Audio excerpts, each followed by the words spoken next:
दोस्तों, मैं हूं आशीष और आप देख रहे हैं लर्न वेल चैनल। दोस्तों, अपने पास में आ चुका है टेली प्राइम 6 का सेटअप। तो चलिए इसको इंस्टॉल करते हैं और डिटेल में देखते हैं कि क्या क्या चीज़ें आई हुई हैं अभी। तो दोस्तों, ये है मेरे पास में सेटअप करके टेली प्राइम का। इसमें सेटअप वाला भी लोगो इस तरीके से कुछ इनका चेंज हो चुका है। सेटअप को इंस्टॉल कर लेते हैं। तो अभी मैं यहाँ पे न्यू इंस्टॉल पे क्लिक करूँगा। न्यू इंस्टॉल पे क्योंकि मेरी टेली और पहले से भी इंस्टॉल्ड है, तो मैं न्यू इंस्टॉल पे क्लिक करके उसके नया एक सेटअप इंस्टॉल करूँगा। तो अभी मैं कॉन्फ़िगर में जाता हूँ और यहाँ पर मैं इसका नाम चेंज कर देता हूँ। इसका पद का नाम मैं इधर 6 करके एंटर करूँगा, फिर मैं इस पर भी आके एंटर करूँगा और इसका भी नाम 6 कर दूँगा, ताकि पता रहे कि ये मेरा टेली प्राइम 6 का है। वैसे लोगो भी इसका चेंज है, फिर भी मैं यहाँ पे टेली प्राइम 6 करके लिख देता हूँ। ठीक है, अब इसको क्लोज करते हैं दोस्तों और यहाँ पे मैं इंस्टॉल पे क्लिक करूँगा।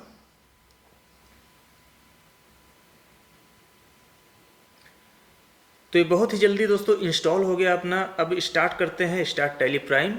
अब आप देख सकते हैं यहाँ पे जो स्टार्टिंग वाला लोगो है ये भी काफ़ी अच्छा लग रहा है, चेंज हो चुका है। पुरानी वाली टेली प्लस प्राइम करके लिखा हुआ है, तो ये टेली प्राइम अभी नया लोगो आ गया अपना।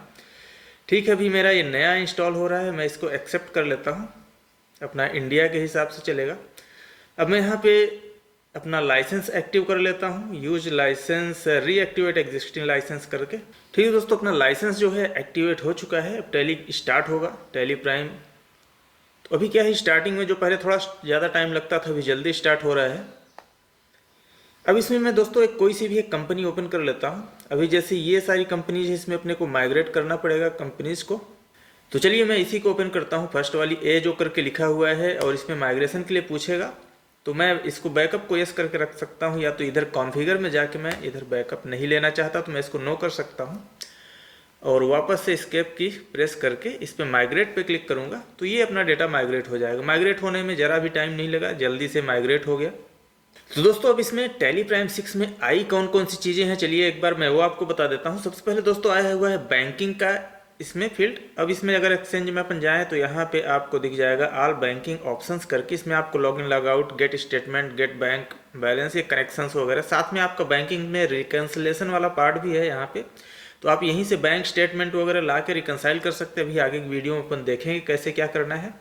साथ में यहाँ पे आप प्रोफाइल भी चेंज कर सकते हैं। प्रोफाइल कौन सा, आपका tally.net ID वाला प्रोफाइल। आप यहाँ पे प्रोफाइल में जाके प्रोफाइल भी चेंज कर सकते हैं। सभी छोटी छोटी चीज़ें हैं। उसके बाद फिर यहाँ पे टैली कैपिटल करके है। अगर आप ऑनलाइन सिविल स्कोर वगैरह देखना चाहते हैं, आपको कुछ लोन वगैरह की रिक्वायरमेंट है, तो आप टैली कैपिटल का भी यूज कर सकते हैं। और कुछ इसमें दोस्तों जीएसटी से रिलेटेड भी चीज़ें चेंज हुई हैं।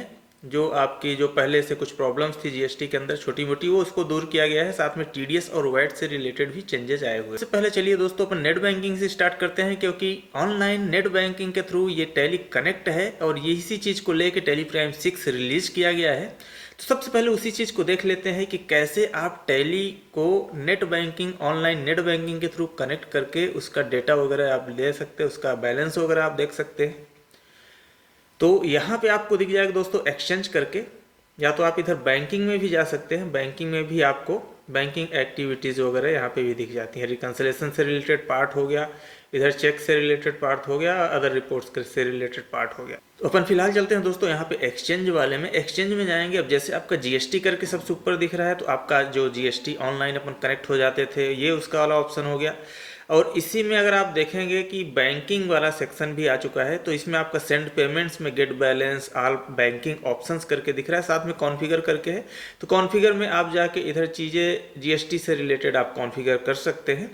तो बैंकिंग वाले में यहाँ ऑल बैंकिंग ऑप्शन में जाएंगे। अब यहाँ पे आपको लॉग इन, लॉग आउट का सेक्शन है, गेट स्टेटमेंट का सेक्शन है, गेट बैलेंस का सेक्शन है और बैंक कनेक्शंस का सेक्शन है। तो यहाँ पे अगर आप लॉग इन, लॉग आउट में चले जाएँ, अब इसमें आपको क्या है, tally.net ID आपकी डालनी पड़ेगी। तो इसमें क्या है, सिक्योरिटी सिस्टम थोड़ा सा अच्छा रखा हुआ है। पहले आप tally.net ID login ID password डाल के लॉगिन कर लो, उसके बाद फिर आप बैंक का OTP लेके बैंक को लॉगिन कर लो, तब दोनों आपस में कनेक्ट हो जाएंगे। अभी मैं आपको दिखाता हूँ। और साथ ही दोस्तों जो ऑनर हैं, जैसे आपका टैली का जो भी .net ID और पासवर्ड पहले से बना हुआ है, उसके अलावा अगर आप किसी यूज़र को भी ये सुविधा देना चाहते हैं, तो यूज़र के लिए भी आप अलग से tally.net ID पासवर्ड डाल के उसको भी एक्टिवेट करा सकते हैं। उसको भी अपन देखेंगे कैसे अपन यूज़र को नेट बैंकिंग के लिए ऑप्शन प्रोवाइड कर सकते हैं, ताकि जो आपके यहाँ काम करने वाले लोग हैं वो भी इसका यूज कर सकें। तो सबसे पहले दोस्तों मैं यहाँ पे ID डाल देता हूँ। और उसके बाद फिर पासवर्ड डाल के अपन एंटर करेंगे।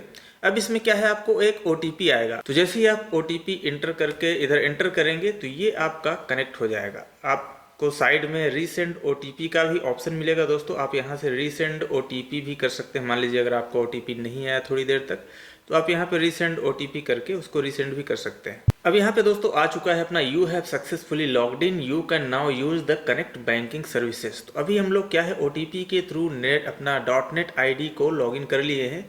अब अपन नेट बैंकिंग सुविधा को यूज कर सकते हैं। तो अब वापस से चलेंगे दोस्तों, इसी में एक्सचेंज में चले जाएंगे और यहाँ पे ऑल बैंकिंग ऑप्शन है।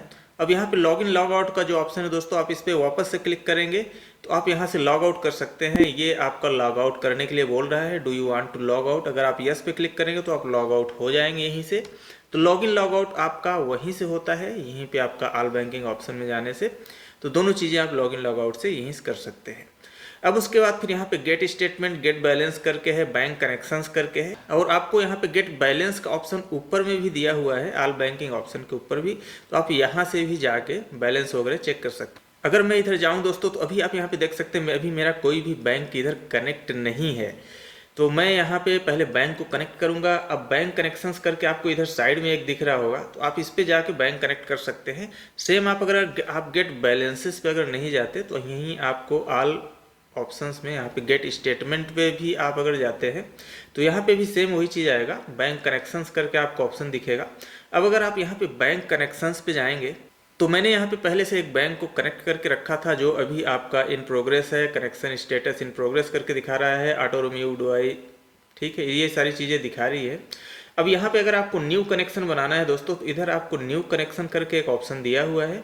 आप इधर न्यू कनेक्शन पे जाएंगे और इधर आपको लिस्ट दिखेगी बैंक्स की, जितने भी बैंक्स इसमें ऐड हैं। अभी फिलहाल अपने को बीटा वर्जन मिला हुआ है डेमो के लिए, तो अभी एक्सिस बैंक दिख रहा है, और भी बैंक्स इसमें बहुत सारे आने वाले हैं जिसको हम लोग यूज कर सकेंगे। अभी मैं इसको सिलेक्ट करता हूँ, एक्सिस बैंक करके है, do you want to connect with the new connection ID, ठीक है, आप इसको यस करेंगे तो यही कनेक्शन ID से आपका कनेक्ट रहेगा। फिर उसका नेक्स्ट टाइम जब भी आप कनेक्ट करेंगे तो आपकी दूसरी कनेक्शन ID रहेगी, ठीक है। अभी इसको मैं कनेक्ट पे क्लिक करता हूँ। आप यहाँ पे साइड में कॉपी कनेक्शन ID भी दिया हुआ है, तो आप वहाँ से भी कॉपी कर सकते हैं।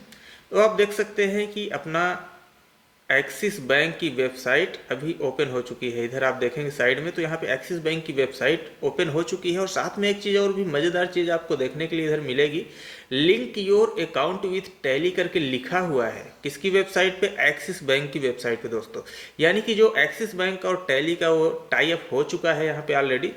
तो ये सारी चीज़ें आपको यहाँ पे देखने के लिए मिल जाएंगी कि भैया आपका टैली से लिंक हो चुका है अकाउंट। आप इधर ID पासवर्ड डालिए और यहाँ पे आप लॉगिन कर लीजिए। और वहाँ पे लॉगिन होने के बाद में आपको इधर आके रिफ्रेश स्टेटस पे क्लिक करना है। तो दोस्तों कुछ इस तरीके से अपना बैंक कनेक्ट होने के बाद में अपने को स्टेटमेंट वगैरह निकालना हुआ तो यहाँ पे हम लोग सेलेक्ट कर सकते हैं अपने बैंक को। और साथ ही यहाँ पे आप पीरियड वगैरह भी दे सकते हैं। साइड में आप बटन्स देखेंगे, सभी बटन्स बनी हुई हैं। आप स्टेटमेंट वगैरह का पीरियड यहाँ से दे सकते हैं। आप जिस भी पीरियड का चाहें उस पीरियड का आप स्टेटमेंट निकाल सकते हैं। काफ़ी अच्छी चीज़ है ये। अब यहाँ पे आप गेट स्टेटमेंट करेंगे और आपका स्टेटमेंट सीधा सीधा निकल के आ जाएगा। बाकी आप वहाँ पे टैली में भी इंपोर्ट करके ला सकते हैं, जिससे क्या होगा, बैंक रिकन्सिलेशन वगैरह भी कर पाएंगे। अब यहाँ पे बैंक रिकन्सिलेशन समरी करके भी आता है। अभी हम लोग रिकन्सिलेशन वाला पार्ट और अच्छे से समझेंगे, देखेंगे। अभी फिलहाल ये बैंक कनेक्टिंग करके मैं आपको दिखा रहा हूँ। अगर इसमें कोई प्रॉब्लम है, आप हेल्प में जाके ट्रबल शूटिंग में यहाँ पे आप बैंक रीसेट का ऑप्शन आता है, तो यहाँ से आप बैंक रीसेट भी कर सकते हैं। आपका स्टेटमेंट मान लो वहाँ पे पड़ा हुआ है टैली के अंदर में रिक्वेस्ट वाला, आपको रीसेट करना है, आप यहाँ पे रीसेट भी कर सकते हैं। कौन से कब का पीरियड का आपको रीसेट करना है डेटा, ठीक है। आप बैकअप वगैरह चाहें तो बैकअप भी लेके रख सकते हैं टैली का। तो इस तरीके से आप यहाँ पे बैंक को रीसेट भी मार सकते हैं दोस्तों। उसके बाद फिर अगर आपको लॉग आउट वगैरह करना है, बैंक का आपने काम खत्म कर लिया, यहाँ पे जाके आप लॉग आउट कर सकते हैं। लेकिन अभी एक चीज़ और मैं आपको बता दूं कि अगर आपके और भी यूज़र हैं तो उनको आप कैसे ऐड करेंगे दोस्तों इसमें। तो अगर आपके यूज़र और भी ज़्यादा हैं तो यहाँ पे आप चले जाइए एक्सचेंज में, ऑल बैंकिंग ऑप्शन में चले जाइए। यहाँ पे पहले तो इसको अपन लॉग आउट कर लेते हैं। तो जो भी आपका यहाँ पे अभी बैंक कनेक्ट है वो अब मैं पहले लॉग आउट, तो आप यहाँ देख सकते हैं you have successfully logged out from the connecting bank services. अब इसको लॉग आउट करने के बाद में अपने को दोस्तों वापस जाना है यहाँ पे और ऑल बैंकिंग ऑप्शन में जानेंगे, वापस से यहाँ पे लॉगिन करेंगे। अब जो यहाँ पे टैली.net ID है दोस्तों, अब इसको आपको यूज़र वाला टैली.net ID डालना है। अगर मैं यहाँ पे यूज़र @ ऐसा करके डाल दूँ तो जो भी आप जिसको भी देना चाहते हैं उसकी आप ईमेल आईडी यहाँ पे डालिए और इंटर करेंगे। अब यहाँ पे आ जाएगा will create the user under this licence. जो tally.net आईडी अगर इसको टैली को नहीं मिली तो अब ये बोलेगा कि आप यहाँ पे इसको एज ए यूजर क्रिएट कर सकते हैं इस टैली लाइसेंस के अंदर में। अगर आपको कंटिन्यू करना है तो आप यहाँ पे यस करिए। तो इससे क्या होगा, अप्रूव्ड एज एडमिन करके आप अप्रूव कर सकते हैं कि भाई ये जो यूज़र की ईमेल आईडी है ये भी ये नेट बैंकिंग सिस्टम यूज कर पाए। अगर मैं यहाँ पे अप्रूव करूँगा तो आपका जो ओरिजिनल वाला tally.net आईडी और पासवर्ड है वो आपको यहाँ पे डालना है। आप जैसे ही डालेंगे दोस्तों वो अप्रूव्ड हो जाएगा। अब आप यहाँ पे देख सकते हैं इन्फॉर्मेशन आ गया, the user with the tally.net ID approved under this licence for using the connecting bank services. तो अब ये जो यूज़र है अपना दोस्तों ये अप्रूव्ड हो चुका है। तो अभी अपना tally.net पासवर्ड वगैरह यहाँ पे डाल सकता है और रीसेट कर सकता है दोस्तों। तो इस तरीके से वो लॉगिन कर पाएगा आपका यूज़र जो रहेगा वो। तो ये तो था दोस्तों अपना टैली कनेक्ट बैंकिंग, जो अभी ऑनलाइन नेट बैंकिंग के थ्रू हम लोग टैली को कनेक्ट करते हैं। अब दोस्तों अपन बात करते हैं बैंक रिकंसिलेशन को लेके कि अगर आपके पास में ऑनलाइन कनेक्टिविटी नहीं है, आपका स्टेटमेंट ऑनलाइन कनेक्ट होकर नहीं आ पा रहा है यहाँ पे टैली के अंदर में, और आपके पास में एक्सेल में पहले से या CSV फाइल में पहले से आपके पास बैंक स्टेटमेंट डाउनलोड करके रखा हुआ है, तो आप उसको कैसे यहाँ पे टैली में लेके आ सकते हैं और रिकंसाइल कैसे कर सकते हैं, चलिए देखते हैं। तो आपको यहाँ पे जाना है दोस्तों इंपोर्ट वाले सेक्शन में। इंपोर्ट में आपको यहाँ पे बैंक स्टेटमेंट करके दिखेगा। तो अभी आप इंपोर्ट क्या कर रहे हैं, बैंक स्टेटमेंट इंपोर्ट कर रहे हैं। तो यहाँ बैंक स्टेटमेंट में जाएंगे। अब यहाँ पे अगर आपके पास में बैंक पहले से क्रिएटेड है तो यहाँ पे लिस्ट आएगी। अगर नहीं क्रिएटेड है तो आप यहीं से क्रिएट भी कर सकते हैं, Alt+C करेंगे या यहाँ पे क्रिएट पे क्लिक करके। अब मैं यहाँ पे एक बैंक क्रिएट कर लेता हूँ। इस तरीके से मैंने बैंक का नाम दे दिया। मैं यहाँ पे बैंक अकाउंट सेलेक्ट कर लेता हूँ। आपको यहाँ पे अकाउंट नंबर वगैरह सारी चीज़ें डाल देनी है। और यहाँ पे जो बैंक का नेम है दोस्तों ये आपको ज़रूरी है सिलेक्ट करना। यहाँ पे जो ऑटोमेटिक टैली का लिस्ट ऑफ बैंक्स आती है इसको आप सिलेक्ट करेंगे तभी आपका बैंक रिकंसिलेशन वाला पार्ट वो काम करेगा टैली के अंदर। तभी टैली पहचान पाएगा कि भैया ये आपका कौन से बैंक का स्टेटमेंट है। तो यहाँ पे ये वाला ये बैंक नेम जो है दोस्तों ये आप ज़रूर सेलेक्ट करके रखेंगे। तो यहाँ जैसे मैंने ICICI बैंक सेलेक्ट कर लिया। अब यहाँ पे सेट अल्टर बैंक कॉन्फ़िगरेशन करके ऑप्शन है, यहाँ पे चलते हैं। अब इसमें आप देखेंगे कि आपका बहुत सारी चीज़ें जो है वो ऑप्शंस आ चुके हैं, इनेबल हो चुके हैं। और यहाँ पे चेक से रिलेटेड ऑप्शन है, ये आप रिकंसिलेशन से रिलेटेड ऑप्शन है। अब यहाँ पे आपको जब से भी रिकंसाइल करना है दोस्तों वो डेट डाल दीजिए। आपका फाइनेंशियल ईयर डेट ही डाल के रखिए ताकि आपका शुरू से ही बैंक रिकंसाइल रहे। अगर आप ओपनिंग BRS वगैरह रखते हैं तो फिर आप यहाँ पे डेट चेंज कर सकते हैं अपने हिसाब से। और यहाँ पे set alter auto reconciliation configuration करके है। ऑटो रिकंसाइल अगर आप चाहते हैं तो इसको आप यस कर दीजिए। जैसे ही आप यस करेंगे तो अब आपसे यहाँ पे पूछेगा डिपॉजिट्स आप किस में चाहते हैं, वो रिसिप्ट में जाए, विदड्रॉ आप किस में चाहते हैं, पेमेंट में जाए। अब यहाँ पे आपका लिस्ट ऑफ वाउचर टाइप करके दिखेगा दोस्तों। तो इसमें आपके वाउचर टाइप खुद के भी आप क्रिएट करके डाल सकते हैं, या अगर आपके पहले से क्रिएटेड हैं तो वो भी दिखेंगे। और बाकी अगर आपका डिफ़ॉल्ट रिसिप्ट पेमेंट है वो तो आएगा ही आएगा। अब यहाँ पे चलते हैं दोस्तों अपन नीचे में। अब यहाँ पे है डिफरेंट वाउचर टाइप। अगर आप कैश ट्रांजैक्शन के लिए या इंटर बैंक के लिए करना चाहते हैं तो आप इसको यस करिए और यहाँ पे कॉन्ट्रा आप सेलेक्ट कर लीजिए। तो जैसे अपन बैंक टू बैंक ट्रांसफ़र करते हैं या आपका कैश का कुछ लेन देन रहता है, डिपॉजिट विड्रॉ वगैरह, तो आप उसको कॉन्ट्रैक्ट थ्रू कर सकते हैं। उसके बाद फिर यहाँ पे दोस्तों है exact match configuration for bank and book transactions. तो क्या होता है आपके बुक में जो पहले से आपके टैली में पहले से जो ट्रांजेक्शन्स इंटर्ड हैं अगर उससे एग्जैक्ट मैच करे तो ऑटोमेटिक टैली रिकंसाइल कर दे। यानी कि आप अगर बैंक स्टेटमेंट आप इसमें लेके आए टैली के अंदर और टैली में पहले से ही आपका कुछ डेटा है और वो एग्जैक्ट मैच कर रहा है, उसके चेक नंबर हो गए, अमाउंट हो गए, डेट वगैरह हो गई, ये सारी चीज़ें अगर एग्जैक्ट मैच कर रही हैं तो ऑटोमेटिक टैली उसको रिकंसाइल कर दिया करे। तो ये वाला ऑप्शन है दोस्तों identify exact matches for reconciliation करके। तो इसको आप इसमें सेट करके रख सकते हैं व्हाइल इंपोर्टिंग स्टेटमेंट करके। ठीक है, इसमें अपन सेट करते हैं automatic reconcile exact matches found. अगर एग्जैक्ट मैचेस फाउंड हो गए तो उसको आप ऑटोमेटिक रिकंसाइल कर सकें, उसके लिए आप यस करेंगे तो टैली क्या करेगा, ऑटोमेटिक उसको रिकंसाइल कर लेगा जो भी एग्जैक्ट मैच फाउंड होंगे। उसके बाद ई पेमेंट के लिए भी आप यहाँ पे यस कर सकते हैं। अगर आप ई पेमेंट और ई फंड ट्रांसफ़र वगैरह चाहते हैं तो कितने से कितने रुपए तक आपका NEFT हो, RTGS 2 लाख के ऊपर हो, 2 से 5 लाख से ऊपर आप IMPS कर पाएँ। तो ये सारी चीज़ें हैं दोस्तों, यहाँ पे पेमेंट ट्रांसफ़र से रिलेटेड आप इसको चूज कर सकते हैं। ई पेमेंट वगैरह आपको इनेबल करके रखना है, आप इसको भी यस कर लीजिए, आपका ई पेमेंट भी इनेबल रहेगा। तो ई पेमेंट इनेबल करने के लिए आपको यहाँ पे टैली की वेबसाइट लेके आएगा, इसमें कौन कौन से बैंक हैं, क्या है, ये सारी चीज़ें हैं। ई पेमेंट जहाँ से आप कर सकते हैं, लिस्ट आप पढ़ सकते हैं यहाँ से। फिलहाल तो अपन इसको क्लोज करते हैं दोस्तों, और मैं इसको अभी कंट्रोल ए करके ये जो भी अपना सेटिंग्स है उसको मैं सेव कर देता हूँ। अब मैं इसको सेव करूँगा, आगे बढ़ूँगा। अब आप यहाँ पे देख सकते हैं कि अपने को बैंक स्टेटमेंट सेलेक्ट करने का ऑप्शन दे रहा है कि आपके कौन से ड्राइव में आपका बैंक स्टेटमेंट पड़ा हुआ है। तो मैं यहाँ पे सेलेक्ट फ्रॉम ड्राइव करता हूँ, डाउनलोड्स में जाता हूँ, मेरे डाउनलोड्स में पड़ा हुआ है ये फोल्डर, मैंने डाउनलोड्स वाला यहाँ पर सेलेक्ट कर लिया। अब यहाँ पे फाइल टाइप देखिए दोस्तों, ऑल, CSV, डेलीमिटेड, एक्सेल, सपोर्टेड, जो भी है ये सारी फाइल टाइप यहाँ पे आ रही हैं।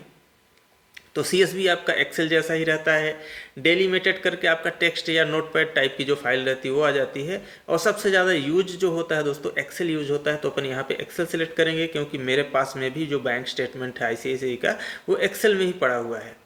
तो मैंने यहाँ पे एक्सेल सेलेक्ट किया, फाइल टू इम्पोर्ट करके आ रहा है दोस्तों, तो मैं यहाँ पे फाइल सेलेक्ट कर लेता हूँ। अगर मैं ये स्टेटमेंट आपको दिखाऊँ अलग से, तो इस तरीके से दोस्तों इनका कुछ स्टेटमेंट आता है ICICI वालों का। तो ये अपना स्टेटमेंट रहेगा, इसको मैं अभी सेव कर देता हूँ। ठीक है, अब यहाँ पे स्टेटमेंट इधर सेलेक्ट करेंगे अपन। The action will import the file, however the file is might have already been imported, do you want to import again.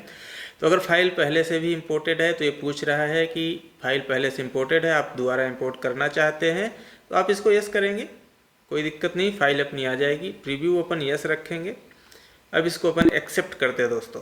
तो आप देखेंगे कि बहुत ही जल्दी इंपोर्ट करता है, जबकि बहुत ही लंबा स्टेटमेंट था, काफ़ी ज़्यादा उसमें ट्रांजैक्शन से आप देख सकते हैं। यहाँ पे 160 इधर दिख रहा है, बाकी ये लाइंस दिख रही हैं, यानी करीबन ये 200 से ज़्यादा, इसमें 200 के आसपास के ट्रांजैक्शन है। लेकिन फिर भी इसने कुछ ही सेकेंड्स में आपका स्टेटमेंट इम्पोर्ट करके इधर लेके आ गया। अब आप यहाँ पे देखेंगे साइड में भी आपको कुछ बटन्स दिख रही होंगी दोस्तों, ये अपना पूरा जैसा बैंक का डिटेल आता है उस तरीके से आ गया। Date of last entry of statement, कब का लास्ट एंट्री है स्टेटमेंट का, टोटल कितनी एंट्रीज है 186 यहाँ पे लिखा हुआ है। आपका अकाउंट नंबर अगर आपने लेजर में डाल के रखा होगा तो अकाउंट नंबर वगैरह भी आपका यहाँ पे शो कर जाएगा। अब आप यहाँ पे देखें सीरियल नंबर डाला हुआ है, डेट है, पर्टिकुलर है, इंस्ट्रूमेंट नंबर है, विदड्रॉ डिपॉजिट। इसमें जबकि विदड्रॉ डिपॉजिट मेरा एक ही साइड था, दोनों अमाउंट एक ही साइड थे, जबकि इसने अलग अलग कर दिया उसको, अपना डेबिट क्रेडिट के हिसाब से आपका विदड्रॉ कितना हुआ और डिपॉजिट कितना हुआ ये अलग करके लेके आ गया। साथ ही आप यहाँ पे F12 करके भी कुछ चीज़ें चेक कर सकते हैं। यहाँ पे अगर मैं F12 करूँ तो यहाँ पे शो वैल्यू डेट और शो हिस्ट्री व्यू करके है।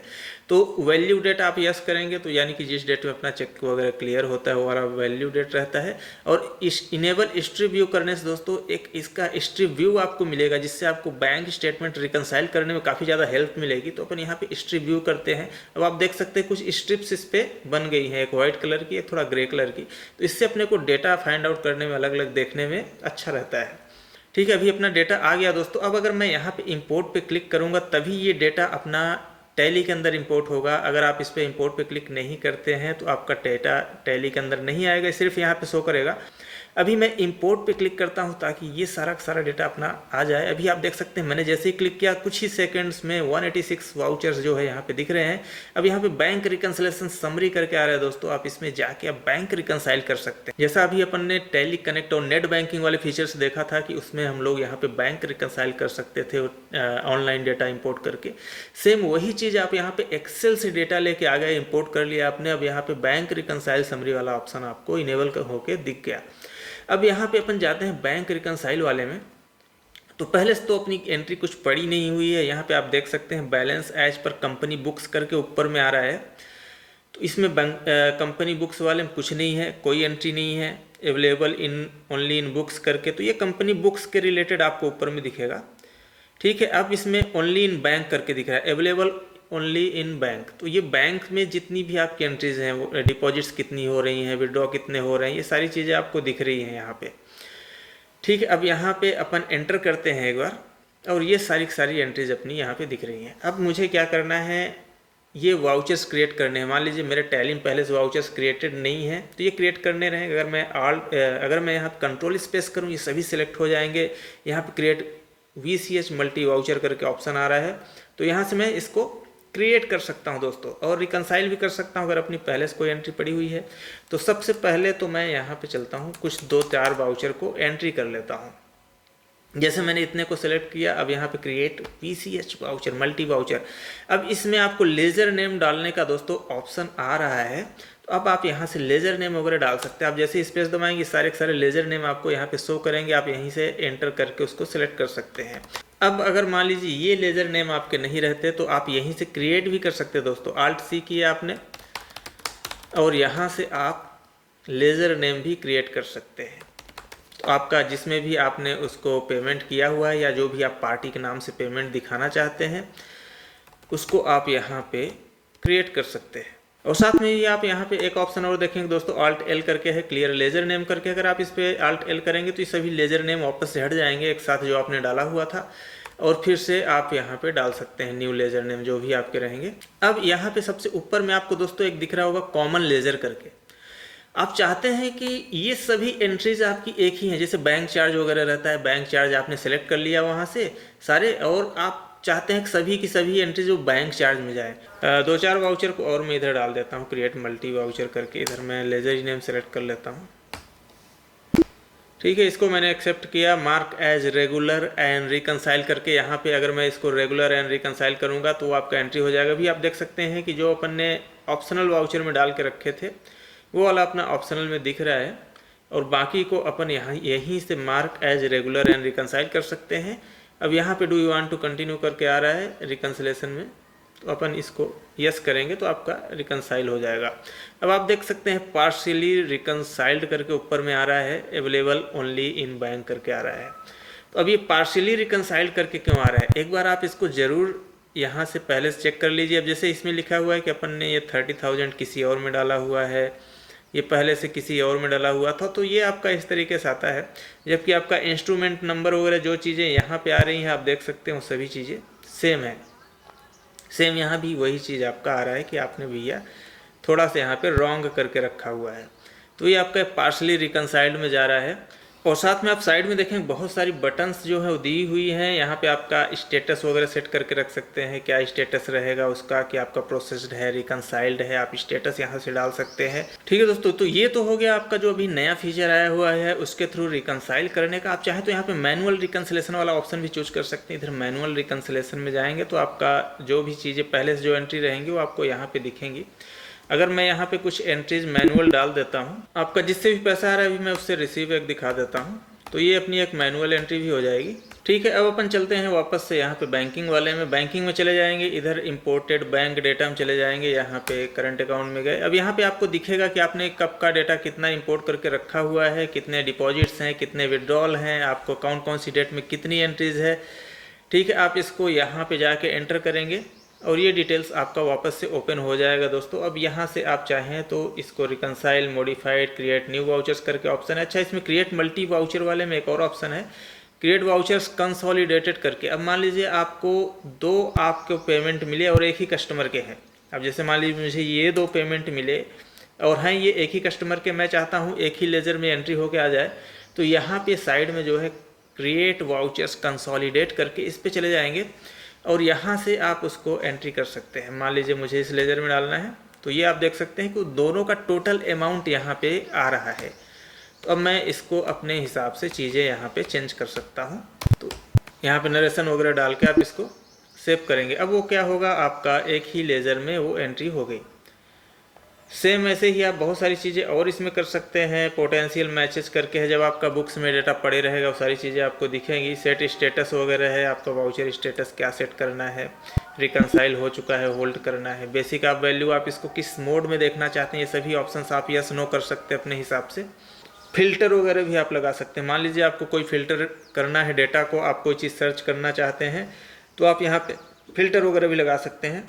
आप अमाउंट डालिए या आप चेक नंबर डालिए, तो उससे क्या होगा, जितनी एंट्रीज रहेंगी, अगर डुप्लीकेट कोई एंट्री है, डुप्लीकेट एंट्रीज आपको दिख जाएंगी। तो ये क्या है, बहुत ब्रॉड चीज़ें यहाँ पे इन्होंने दे दिया है टैली वालों ने। और साथ में आप यहाँ पे बैंक लेजर यहीं से चेंज कर सकते हैं, आपके जितने भी बैंक हैं यहीं से आप साइड में ही देखिए। तो इस साइड में सारी बटन्स दी हुई हैं, साथ में F12 कॉन्फ़िगर करके बटन है, आप उसको भी आप यूज कर सकते हैं वहाँ पे। और साथ ही यहाँ पे बैंकिंग एक्टिविटीज़ में यहाँ पे आपके अवेलेबल इन बुक्स करके जो दिख रहे हैं, बैंकिंग एक्टिविटीज़ में अगर अपन जाएँ तो यहाँ पे आप देख सकते हैं unreconciled transaction from 1 April to till date, इधर दिख रहा है। आप यहाँ से ड्रॉप डाउन में जा सकते हैं और जो भी है यहाँ पे आपको अनरिकनसाइल्ड ट्रांजेक्शन दिखेंगे।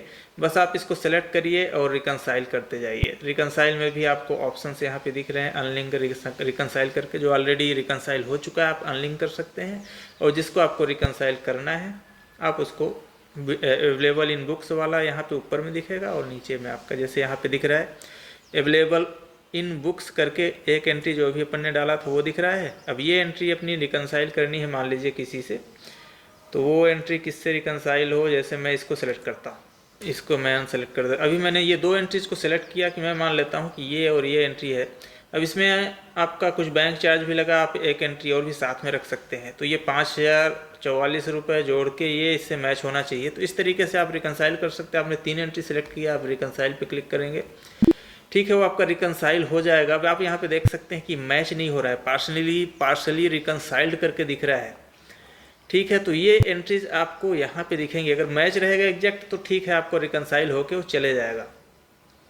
तो काफ़ी सारी चीज़ें हैं दोस्तों जो आप इसमें यूज कर सकते हैं, और साथ ही यहाँ पे लेस डिपॉजिट्स करके किसका किसका दिख रहा है, ठीक है। यहाँ पे कुछ चीज़ें और भी हैं। तो इससे क्या होगा, आपका बैंक जो है बहुत अच्छे से आपका रिकनसाइल हो जाया करेगा।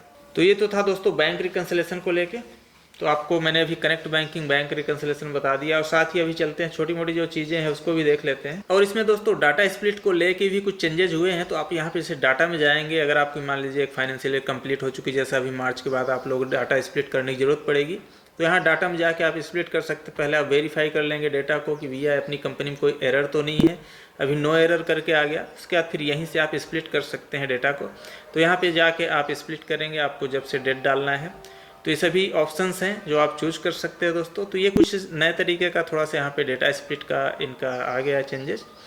अब यहाँ पे चलते हैं प्रोफाइल वाले में। अगर आपका यहाँ पे हेल्प में जाएंगे, ये प्रोफाइल करके दिख रहा है, तो यहाँ से आपका प्रोफाइल वगैरह चेंज कर सकते हैं। आपकी ईमेल आईडी वगैरह भी यहाँ से चेंज हो जाएगा।